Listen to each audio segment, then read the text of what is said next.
(6명의) 경찰관을 잔인한 방법으로 살해하고 반성하지 않은 채 오히려 법정을 향해 큰 소리로 판사에게 솔직하게 진실을 밝혀달라며 당당하게 말하는 연쇄살인자가 있습니다. 사람이 죽음의 순간까지 뉘우치지 않고 심지어 자신이 옳다고 외치는 것은 어떤 이유가 있었을까요? 2007년 27세 남성이 경찰의 검문을 받고 경찰서로 연행됩니다. 사건 소식이 전해지자 전국에서 살인자를 고발하는 댓글인 줄 알았으나 뜻밖에도 원인과 결과가 경찰에 의한 것이라고 생각하며 살인자를 옹호하려는 사람들도 있었습니다. 도대체 무슨 일이기에 논란이 되었을까요? 일부 사람들은 살인자를 옹호하는 이유가 무엇일까요? 2007년 상하이에서는 자전거 절도 사건이 많이 발생하여 경찰이 자전거 도난 단속이 이뤄지고 있었습니다. 도난당한 자전거는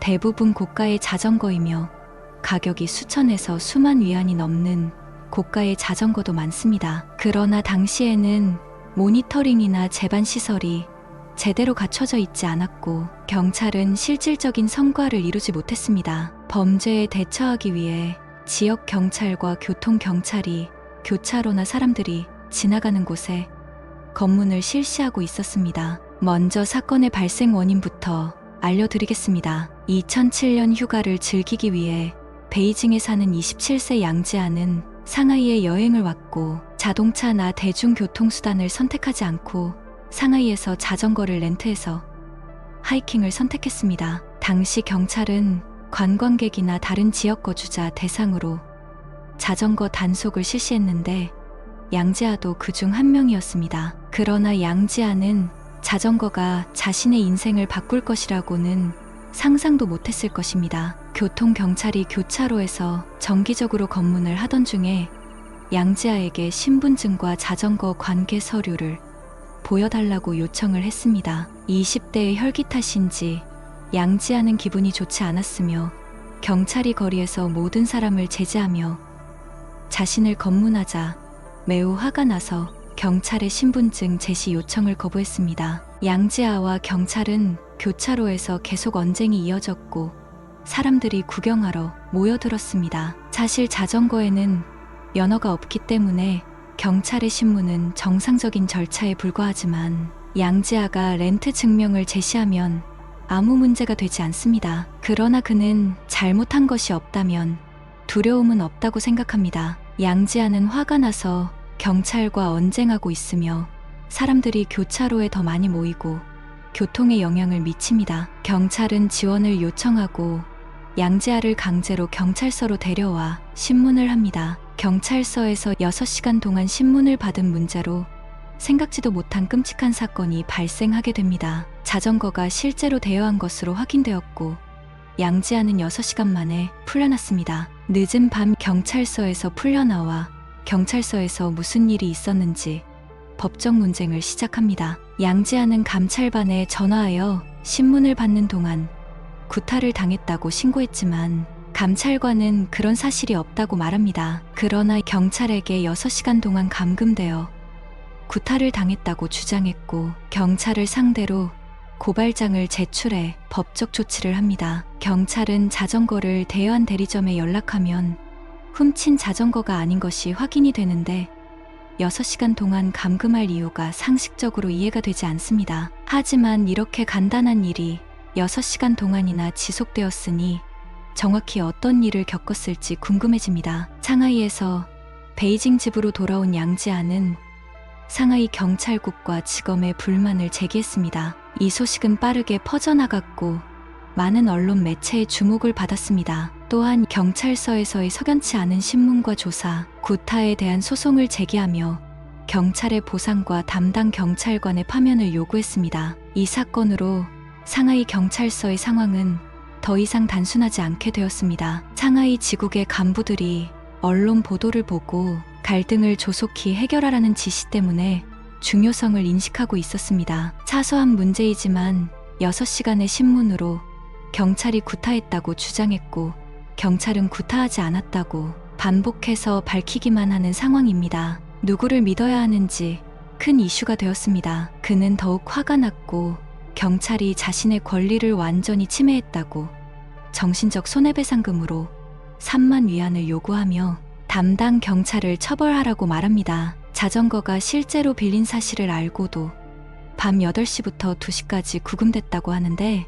6시간 동안 무엇을 하고 있었던 걸까요? 6시간 동안 신문을 당하고 악의적인 보복을 당했다는 주장을 어느 정도 이해가 되기도 합니다. 그런데 감찰반은 예상치 못한 일을 하는데 바로 베이징 양지아 집으로 찾아가 협상하고 소송을 취하해 달라고 요청을 합니다. 양지아는 자신을 신문했던 경찰관을 해고하고 보상해 줄 것을 더욱 강하게 요구했으며 경찰은 끈기 있게 설득을 했지만 양지아는 강하게 거부했고 2008년 경찰은 다시 양지아의 집에 경찰관을 파견해 관련 상황을 설명하고 1,500위안을 보상하겠다고 말했습니다. 1,500위안의 보상을 단호하게 거부했으며 더 이상 이에 제기를 하지 않았습니다. 그 이유는 합의가 아니라 억울함의 복수를 생각하고 있었습니다. 경찰에게 복수를 한다는 것이 황당한 이야기 같습니다. 그러나 실제 경찰에게 복수하는 살인 사건이 발생하리라고는 아무도 예상하지 못했습니다. 경찰이 대중의 의심을 받는 이유는 구타했다는 기록이나 감시 카메라에 구타한 영상이 없다고 강조하면서 영상을 직접 대중에게 보여주면 될 것을 경찰은 공개하지 않습니다. 공개를 하지 않는 이유가 더 이상하지 않을까요? 그러면 양지아는 어떤 인물일까요? 당시 27세 양지아는 1980년 베이징에서 태어났으며 그의 부모는 평범한 가정입니다. 부모님은 교육을 매우 중요하게 여겼지만 14살 때 부모가 이혼을 하여 어머니와 함께 살았습니다. 인생에서 아버지의 역할을 잃었고 당시 문학과 예술적 책을 좋아했지만 성적은 좋지 않았습니다. 서점에 갈 때마다 독특하게 개인적 사고 방식의 책을 많이 구입하는데 전문가는 그런 현상은 내적 사고에 영향을 미친다고 말합니다. 어머니는 취미 생활을 크게 간섭하지 않았고 그의 내면 세계를 충분히 이해하지도 않았으며 그는 항상 자신만의 세계에서 살았습니다. 10대 시절에도 법과 원칙을 고수했고 아버지와 함께 서점에 갔을 때 아버지가 담배를 피우고 땅에 던졌습니다. 양지아는 달려가 담배꽁초를 주웠고 그런 행동은 비양심적이며 화제가 날 수 있다고 아버지를 탓하기도 했습니다. 돌이켜보면 양지아는 법을 지키는 사람이 되기를 원했지만 부모의 이혼 문제로 모범적인 가정을 이루지 못하고 부모나 사회에 반항적이며 부정적인 성격으로 성장합니다. 그리고 법률은 단지 사람들을 징계하기 위한 것으로 생각하며 합리적인 생각은 없는 것 같습니다. 그는 서두르지 않고 인생을 즐기는데 집중합니다. 18살에 여행을 시작해 많은 블로그에 글을 올렸으며 많은 네티즌을 만들고 인터넷 공유를 좋아하는 사람입니다. 양지아는 실생활에서 발언권이 거의 없으며 세상과 조화를 이루지 못하고 대부분 온라인 세계에서 현실감을 추구하기를 희망합니다. 상대적으로 삶을 즐기지만 마음이 외로운 사람이며 여행에서 무언가를 찾고 싶어 한다는 것을 대략적으로 판단할 수 있습니다. 양지아는 경찰과 합의를 이루지 못하고 어떤 생각을 하고 있을까요? 2008년 6월 양지아는 다시 상하이로 돌아와 경찰서 근처에 숙소를 얻었습니다. 그는 협상을 하려고 온 것이 아니라 분노를 참지 못하고 이해가 안 되는 폭력으로 분쟁을 끝내려고 생각합니다. 양지아의 복수는 즉흥적인 것이 아니라 시간과 장소, 범행 수단을 미리 치밀하게 계획된 행동이었다는 것입니다. 2008년 6월 12일부터 23일까지 불과 20m 떨어진 경찰서 근처의 숙소에서 망원경을 사용하여 매일 경찰서 내부 상황을 관찰하고 계획을 설계합니다. 26일에는 인근 용품점에 찾아가 필요한 물품을 구입합니다. 경찰서에 침입해 자신의 억울함을 풀기 위해 범죄 계획과 살인 도구 준비를 마친 그는 실행에 옮깁니다. 2008년 7월 1일 경찰서 전체를 뒤집어 놓았고 사건이 너무 급격하게 일어난 탓에 경찰은 대응할 시간도 없이 많은 경찰이 바닥에 쓰러집니다. 휘발유병에 불을 붙인 뒤 건물에 던져 폭발과 함께 불이 나고 주위가 산만한 틈을 이용하여 경찰서 내부로 들어가 화재 때문에 무방비 상태였던 경찰 10명을 흉기로 찔렀습니다. 경찰 6명이 사망하고 4명이 중상을 당하는 피해를 입었습니다. 경찰서 전체가 난장판이 되었고 바닥 곳곳에 피가 흐르고 있었습니다. 위층으로 올라가려던 그는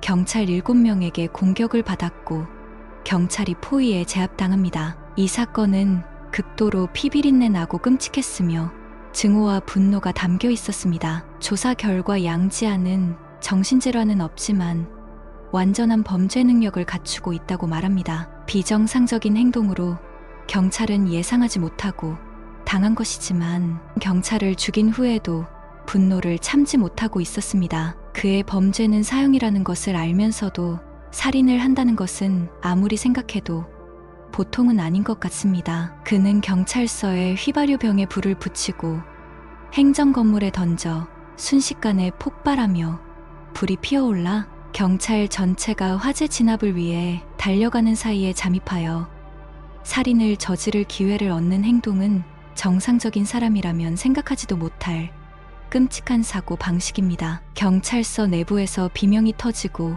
경찰이 피투성이가 되어 뛰쳐나오자 경찰을 살해한 사건이 주요 언론에 빠르게 보도가 되었습니다. 그런데 여기서 놀라운 신문 보도를 알게 되었습니다. 경찰 6명을 살해한 중국인이 상해에서 영웅시되고 있다는 보도가 나왔습니다. 중국에서 주목을 받고 있는 양지아의 경찰 살해 사건 재심이 상하이 고등법원에서 재판이 열렸는데 상하이 인권운동가들은 이날 양지아를 성원하며 그를 위해 증인으로 나서겠다, 상하이 공안국장을 면직시키라며 중국 공산당에게 강하게 반발했다는 것입니다. 그는 2007년 10월 자전거 절도 혐의로 공안국에서 신문을 받다가 생식기가 훼손되어 성불구가 되었다는 것입니다. 양지아는 공안국에 3만 위안의 배상금을 요구했지만 거절당했다는 것이며 이날 법원 앞에 몰려든 7,800명의 양지아 지지자들은 공산당을 타도하자, 파쇼를 타도하자,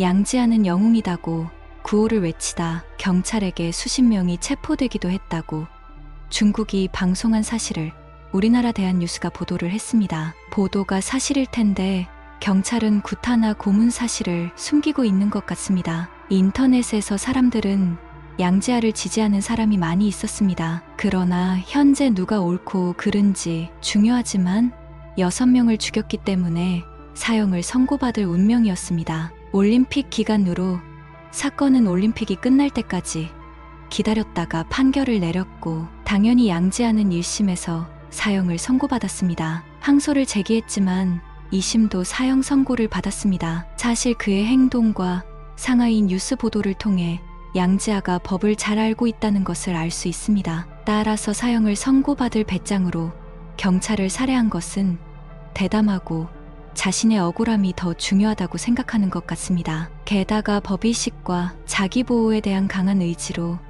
지극히 평범한 사람이라고 볼 수 없도록 도망칠 생각도 하지 않고 몇 사람을 더 죽이고 싶다고 말했답니다. 개인의 편집증 성격도 문제이지만 경찰의 대응 방식에 아쉬움이 느껴집니다. 죽을 각오로 자신의 분노를 표출하는 것은 정신적 문제가 정상이 아니더라도 신문을 받을 때 억울하게 인격침해와 구타를 당한 것을 적당히 해결하려는 경찰의 태도도 문제점 같습니다. 결국 신문 과정부터 사형을 선고받을 때까지 궁금한 사항을 사람들이 의문을 제기했습니다. 경찰은 말로만 부인했으며 법원도 경찰이 구타를 하지 않았다고 판결을 했습니다. 그렇다면 정확하게 당시 녹화된 영상을 확실하게 보여주었다면 이런 사태가 일어나지 않았을 것이며 보여주지 않았다는 점이 더욱 의문을 사게 합니다. 양자이의 사건은 인터넷에서도 양극화되어 논쟁이 뜨거웠습니다. 죄 없는 경찰 6명을 살해하고